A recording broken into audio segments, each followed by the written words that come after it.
hello दोस्तों welcome back to my YouTube channel बंधुসকল যিসকল বন্ধুৱে অসম পুলিচত এপ্লাই কৰিছিল তেওঁলোকৰ কাৰণে এই ভিডিওটো অতি হেল্পফুল হ'ব বন্ধুসকল এই ভিডিওটো বনাইছো মই নগাঁও ডিস্ট্ৰিক্টৰ কাৰণে বন্ধুসকল বলক এটা ভিডিওটো আমি আৰম্ভ কৰোঁ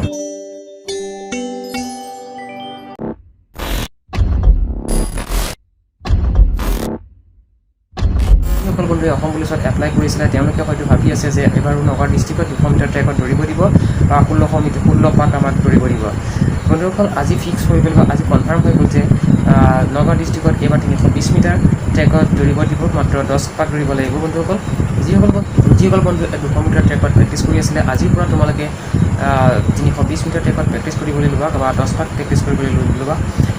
কাৰণ কি হয় যে আমাৰ নগাঁও ডিস্ট্ৰিক্টত অনন্ত মিশ্ৰ ছাৰে 400 মিটাৰ ট্ৰেক ৰিজাৰ্ভত বনাব দিছিলে কিন্তু 400 মিটাৰ ট্ৰেক তাত নহয় হিচাপত মিলাব নোৱাৰে সেইকাৰণে বন্ধুসকল তেওঁলোকে 320 মিটাৰ ট্ৰেকটো ফিক্স কৰি দিলে যে এবাৰ অসম পুলিচত নগাঁও ডিস্ট্ৰিক্টত যে 10 পাক দিব 320 মিটাৰ ট্ৰেকত এইটো কনফাৰ্ম হৈ গ'ল বন্ধুসকল ভিডিওটো ভাল লাগিলে লাইক কৰিব শ্বেয়াৰ কৰিব আৰু মোৰ চেনেলটো ছাবস্ক্ৰাইব কৰিব